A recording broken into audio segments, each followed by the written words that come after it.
had been approached about doing television going back to Cabin Fever. A lot of networks would say, can Eli come up with a horror series? And especially after Hostel, people were like, can you do Hostel, the TV series? But I always thought, well, first of all, the amount of violence that I'd want to put in it, there's no way you could do that on network television. And also, what makes horror great is that you can kill any character at any point. And what makes television great is that there's the characters you love and hate, and you watch them week after week.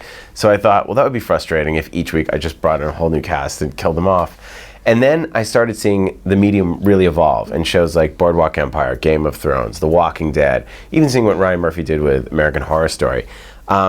And really seeing the cable shows made me rethink how I could do a horror television series. And it was just a confluence of timing. And Netflix, I'd been high on their radar. They were looking to do a horror series, and they can tell how many people have rented your movies. You have like a Netflix rating, and I was like an incredibly high rating for them. So they said, do I want to do a series? And actually the producer, Eric Newman, brought me the manuscript of Hemlock Grove. He said, I think this is it. This is a fantastic murder mystery. It's very dark. He goes, I know it has werewolves and vampires, but that's where it starts. It's got all kinds of monsters. It's this incredible, bizarre soap opera. It's something really strange, like Twin Peaks. And I read it and thought this would be a terrific TV show, and here we are. I was approached by my agent and manager with this project, and I read the script, and I thought it was really interesting and original, and had a meeting over the phone, actually, because of our schedules, with Eli and one of the producers, Eric Newman. And the moment they mentioned that it was going to be Twin Peaks-like or esque, I was in, because it was the only time actually I've ever watched television in the history of my experience on television, because I didn't grow up with TV in Holland much. I just never watched it. Was Twin Peaks, and I just thought it was so original and so unique and out there, and character development, but not fully explained in a way that was exactly what I ultimately Hemlock Grove turned out to be, in the way that it doesn't adhere to some of the rules that we've seen on television.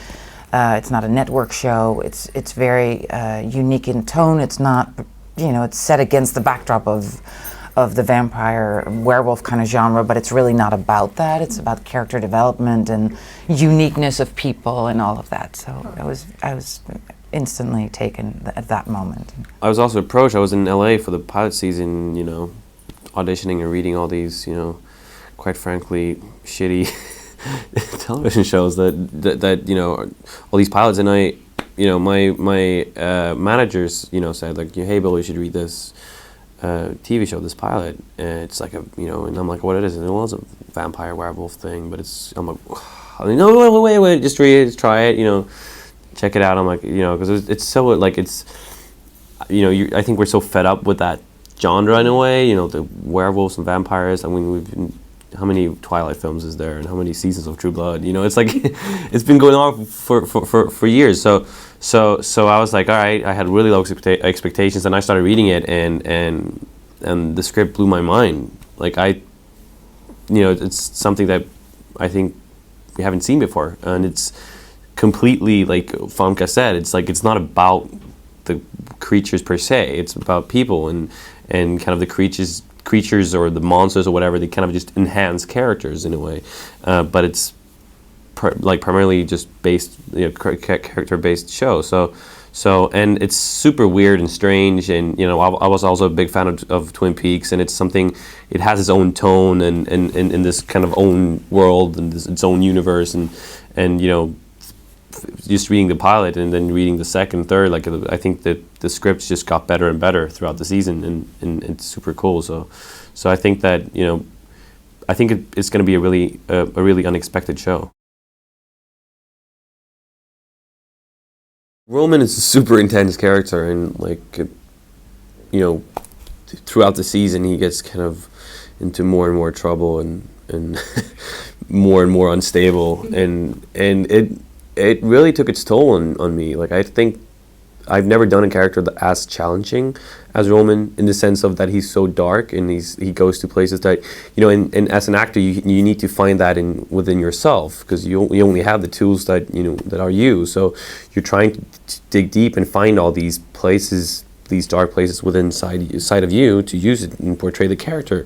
and it is heavy. It's really heavy, and I think I didn't really notice it until we wrapped and we were like finished, and I went back home to Stockholm for the holidays, and I was just like, wow, you know, it's just like, I don't have to think about this guy anymore. Like, at least for now, I can celebrate Christmas without thinking about, you know, Roman. and it was, yeah, it's really cool. But I like, to me, it's like, I think that's like, I love challenging myself that way, and I love going those places as well, you know. But it's important. I mean, we you know, fortunate we had so many great people in the cast that we could just, you know, hang out and kind of, you know, try to, you know, put our minds elsewhere for a few hours or whatever. But no, it was intense. Yeah, it was. I actually was really looking forward to being someplace where, for, you know, 13 episodes, you really get to immerse yourself into a character. But then my schedule was so complicated at the time that I actually constantly was taking away from playing Olivia. I was promoting Taken 2, which came out at the time. The movie I wrote and directed, Bringing Up Bobby, came out during that time, and I was shooting something in Australia simultaneously. So it became this thing, and also because the character Olivia that I play, I wanted to give her a very specific dialect in the way, you know, that it really distinguished her and her strangeness and her sort of made up the thing, you know, that she's really not real. She imagines herself to be a certain kind of person that she really isn't. But that became harder, constantly having to get out of that, because the dialect was so specific that, you know, that's much easier to do if you do it on a daily basis. But also, I mean, Bill worked a lot more than I did on the show. He worked almost every day. I came in and out. So that was, to me, the trick where I actually was looking forward to being immersed into this character and continuing with that through line, and then it ultimately didn't quite work out that way, and was in and out a lot.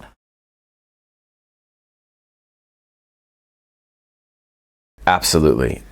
Knowing that we were going to air all of them at once changed the way we edited our own episodes. Mm-hmm. You know, there was a lot of violence in the first episode, which I directed, and we realized that too much violence affected the second episode, which the big moment is the werewolf transformation, and you don't want to take away from that. So suddenly you realize that something in episode 5 should have been better set up in episode 2. So a lot of stuff goes back and gets reshot to clarify other things, but because nothing is aired, you can edit it in. And, you know, normally on television, once something's aired, that's it. But we could go back and tweak the episodes. And certainly, like the transformation, which you could spend 8 weeks shooting a transformation like that, we were able to parse, you know, before we started shooting, completely storyboard the whole transformation. I wanted it to be a landmark transformation, like American Werewolf in London, or The Howling, or even Neil Jordan's The Company of Wolves, the ending of that. And we were able to really just storyboard it out and shoot a bulk of it in episode 2, but shoot pieces every single episode. So if we couldn't get the eyes popping out of the head right, or the teeth right, or all the visceral stuff that I wanted, we had an opportunity to reshoot it and re-edit it later. So we really looked at it like a 13-hour movie, knowing that people are going to watch probably 3 or 4 at a time. All I focus on is telling the story and telling the best story. I didn't really think of the format first. I mean, it was definitely there, and it influenced how we did the show. But first and foremost, I just wanted to tell a story that people would want to see more of. Each scene you go, I can't wait to see what happens next. That's the guiding principle through making the television show.